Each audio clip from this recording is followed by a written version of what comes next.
Mga kaibigan, welcome back. Eto, napakadami kong ibabahagi sa inyo sa videong ito, kaya sisimulan ko na dito. Ang napakalakas na team ng France pinalaglag ng Latvia. History ito dito sa bansang Latvia at pati na dito sa France na hindi nakapasok sa second round ng FIBA World Cup. Sa power ranking kung titignan nga natin, number 2 po ang France dahil puro NBA players ang nasa lineup nila. Nandito si Fournier, nandito si Yabusele, Nicolas Batum, Rudy Gobert, nandito rin si Nando De Colo at Eli Okobo.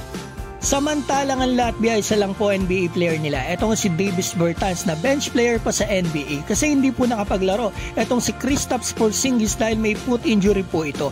Kaibigan, 3 quarter na lamang ang France dahil dito kay Evan Fournier. Ngunit nakahabol ang Latvia sa 4th quarter at papatapos ng game, lumamang pa sila ng isa ng dahil sa isang free throw pero hindi na naipasok ng France ang last shot nila. Kaibigan, 0-2 na ang France after nito dahil tinambakan lang po sila nito ang Canada noong nakarang araw lamang. Kaibigan, laglag na po ang super team ng France, so ito ngayon ay nakasulat na sa history.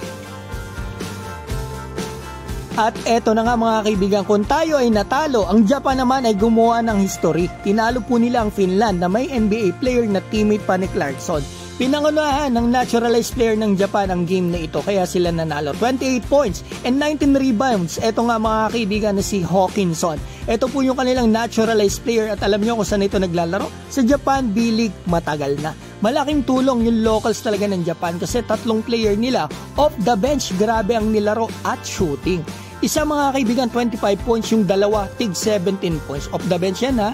Grabe ang shooting. 10 out of 16, 3-point yan mga kaibigan. So ito mga kaibigan ha, ang wala sa atin talaga ay etong bagay nito. Kulang tayo sa shooting. Kung ang Japan talaga, grabe yung shooting nila kahit off the bench yung mga players nila.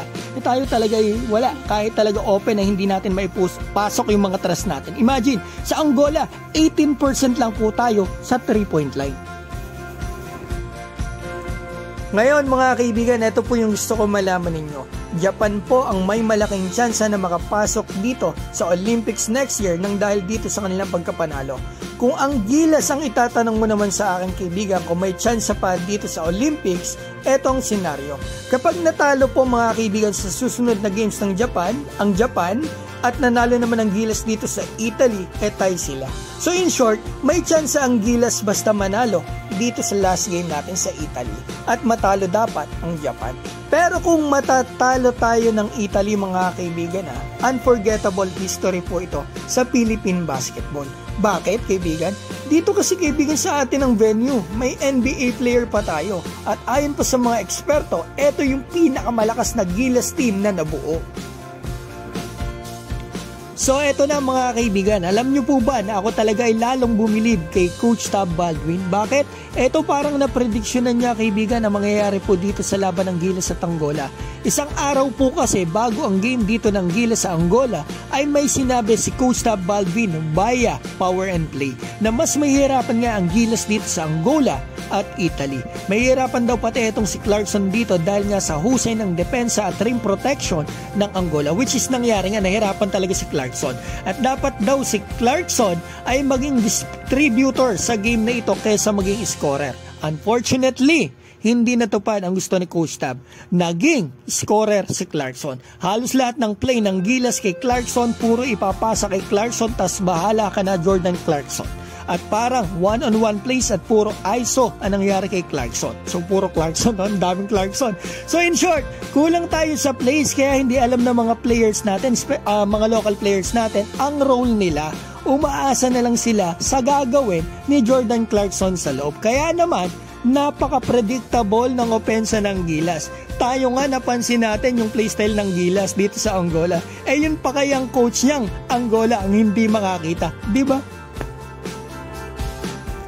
So eto mga kaibigan si Kai Sotto naman ang pag-usapan natin. Para sa halos na sitwasyon na nangyari sa laban nila Kai dito sa Angola at dito sa Dominican Republic. Kaibigan, first up pa lamang o first quarter nga doon sa Dominican, 2 na ang foul ni Kai. Dito naman first up, 3 na ang foul ni Kai. Halos pareho. Ang pinagkaiba lang, dito sa Angola ginamit si Kai Sotto sa second half. Ano kaya kung dun sa laban nila sa Dominican Republic ay ginamit ni Coach Shot si Kai Sotto? Feeling ko mas malaki po talaga ang tsansa nating manalo. At kagaya nga nung sinabi ko, Basta pareho ng playing time. Etong si AJ Edu, Junmar Fajardo at Kai Sotto, talagang lalamang talaga dyan ang isang Kai Sotto. Eto mga kaibigan tingnan yung stats ng tatlo at tingnan nyo yung playing time. Di ba? Ano kaya kung si Kai Sotto naglaro ng ganyan, almost 30 minutes, di ba? At kung nabigyan agad ng kumpiyansa ni Coach Shot Reyes. Wala talagang bumaba yung kumpiyansa ni Kai sa nangyayari dun sa game 1. At dito pansin ko naman, maganda nilaro ni Kai. Kita natin yung field goal niya, 100% nakaka-rebound siya. Yun nga lang talaga, parang yung kilos niya talaga parang hindi pa rin talaga natin nakikita yung game shape talaga niya. Mukhang talagang tentative pa rin yung kilos niya. Siguro dahil nga rin sa injury ang pambato natin. Parang ito yung pinakaunang game niya. Halos hindi siya naglaro dun sa Dominican Republic. Kaibigan, maaari na po kayo magkomento ng inyong opinion dyan sa baba about dito. Napakadaming kong sinabi sa video ito. I'm sure marami ka rin gustong sabihin. Mag-comment ka na sa baba.